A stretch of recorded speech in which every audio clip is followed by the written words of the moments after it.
जय जय शङ्कर हर हर शङ्कर जय जय शङ्कर हर हर शङ्कर जय जय शङ्कर हर हर शङ्कर जय जय शङ्कर குரு தெய்வத்தின் குரல் மூன்றாம் பாகம்.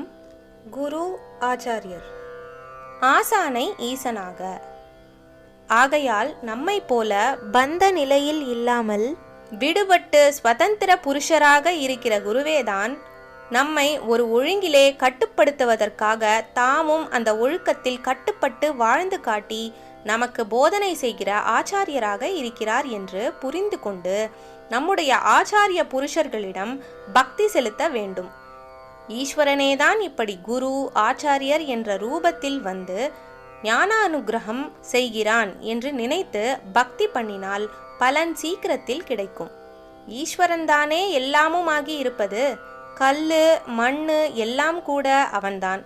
அதனால் ஆச்சாரிய ஸ்வரூபமாக குரு வடிவாக இருப்பவன் அவன்தான் என்பதில் என்ன ஆக்ஷேபனை? இப்படி பார்த்தால் நாம் மட்டும் அவனில்லாமல் யார் என்று கேள்வி வருகிறது. நாமே ஈஸ்வரன் என்கிற போது ஆச்சாரியன் என்று இன்னொருத்தனை எதற்காக ஈஸ்வரனாக உபாசிக்க வேண்டும் என்பது அடுத்த கேள்வி. எல்லாம் அவன்தான் என்றாலும் ஒன்றுக்கும் தன்னுடைய ஈஸ்வரத்துவம் தெரியவில்லையே. நமக்கு நம் ஈஸ்வரத்துவம் கொஞ்சமாவது தெரிகிறதா? தெரிந்தால் இத்தனை ஆசை, கோபம், பயம், அழுகை, பொய், பாபம் இருக்குமா? அதனால் எல்லாம் அவன் என்றாலும் பூர்ணமான அவனாக தன்னை தெரிந்து கொள்ளாமல் அவனே போட்டுக்கொண்ட வேஷங்களாகத்தான் இருக்கின்றன. நாமெல்லாம் நன்றாக அஞ்ஞான வேஷம் போட்டுக்கொண்டு மூல ஆசாமியை அடையாளமே கண்டு கொள்ள முடியாதபடி ஆனவர்களாக இருக்கிறோம். ஆச்சாரியர் என்பவர் இத்தனை கோணா மானா வேஷமாக இல்லை. அவரிடம் ஆசாமியை அடையாளம் கண்டு கொள்ள முடிகிறது. அதனால் அவரிடம் ஈஸ்வரத்துவத்தை நாம் பக்தி பண்ணினால் கண்டு அனுபவிக்கலாம். நம்மிடமே தெரிந்து கொள்ள முடியாத தெய்வத்தன்மையை அவரிடம் சுலபமாக தெரிந்து கொள்ளலாம்.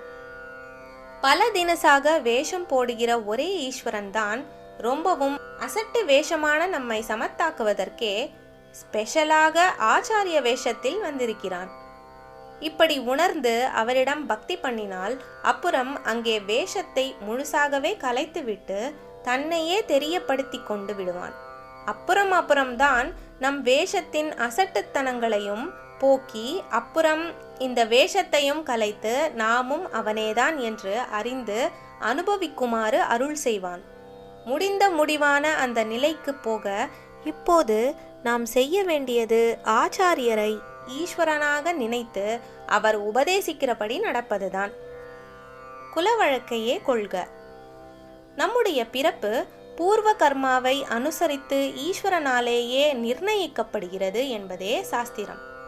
அதனால் நாம் ஏதோ ஒரு மதத்தில் சம்பிரதாயத்தில் பிறந்திருக்கிறோம் என்றால் அதுவே கர்மவசாத் ஈஸ்வரனால் நிர்ணயிக்கப்பட்டிருக்கிறது என்று அதை வரவேற்று இதை கொண்டே நாம் கர்மாவை போக்கிக் கொண்டு நம்மை மேம்படுத்தி கொள்ள முயல வேண்டும். அவரவர்கள் தாங்கள் பிறந்த சம்பிரதாயத்தையும் குலாச்சாரத்தையும் ரட்சிக்கிற ஆச்சாரியர்களின் உபதேசப்படி நடந்தாலே போதும்.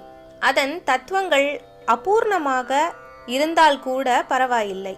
கர்ம சேஷத்தினால் அபூர்ணமாக இருக்கிற இந்த ஜீவனுக்கு அந்த சேஷம் தீர இந்த அபூர்ண சமயாச்சாரமே உதவி பண்ணிவிடும். ஈஸ்வரன் என்ற ஒருத்தனிடம் அசையாத நம்பிக்கையும் பக்தி விசுவாசமும் வைத்து நீ இப்படி ஜென்மா தந்ததால் இந்த சம்பிரதாயத்தை சேர்ந்த ஆச்சாரியரை ஆசிரியிக்கிறேன் என்று அவனிடம் விட்டுவிட்டு தன் குலாச்சாரத்தை அனுஷ்டித்தால் அவன் ஒரு நாளும் கைவிட மாட்டான்.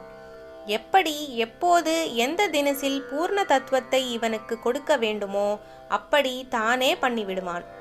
ஆச்சாரியன் ஈஸ்வர ஸ்வரூபமே என்ற நம்பிக்கை மட்டும் நமக்கு இருந்துவிட்டால் போதும்.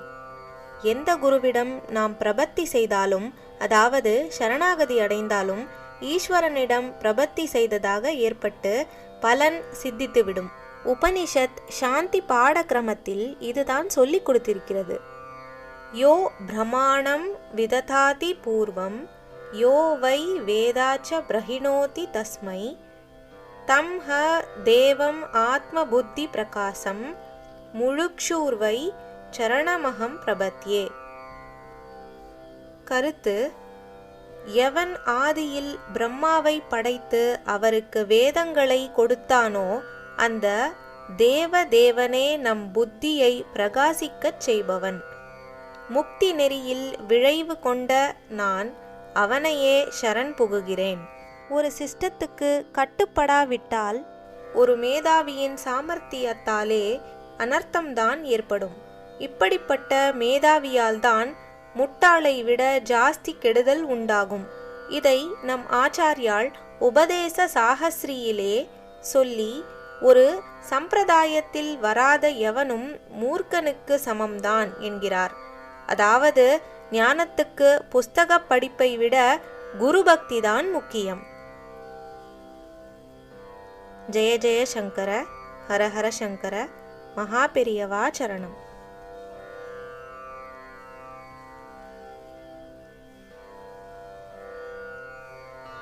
जय जय शंकर हर हर शंकर, जय जय शंकर हर हर शंकर, जय जय शंकर हर हर शंकर.